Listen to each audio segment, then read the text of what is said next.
কি কৰি আছ তই? এই আছোঁ এনেই, মানে কথা এটা ভাবি আছোঁ। একান্ত মানে কি কথানো ভাবি আছ তই আজি? কি কবি আৰু তোক কৈছোঁ আৰু মানে কালি আমেৰিকাত মাটি অকণ কিনিলোঁ ঘৰ এটা বনাম বুলি। কেঁচাকৈ বনাম ঘৰ। তাকে বাঁহ চাহখিনি পেলাবলৈ পঠাইছিলোঁ গাড়ীখন, কিন্তু পেলাবগৈ নোৱাৰিলোঁ। তই আমেৰিকাত মাটি কিনিলি কেতিয়া? আৰু কি হ'ল মানে? তই কথাটো ভালকৈ কচোন, ভালকৈ ক। কম আৰু তোক কালি ৰাতি কিনিলোঁ মই আমেৰিকাত মাটি।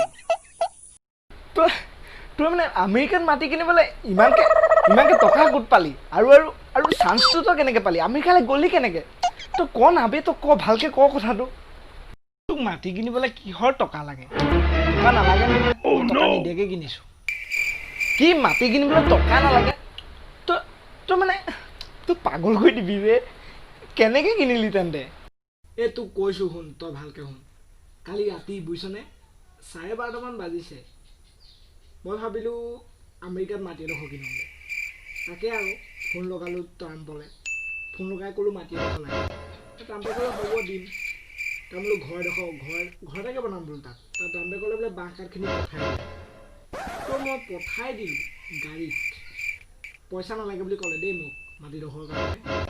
তো পঠাই দিওঁ, যাওঁতেই চালা বাঁহটো পেলাব লওঁতেই মোৰ চালা সপোনটো ভাগি থাকিলে।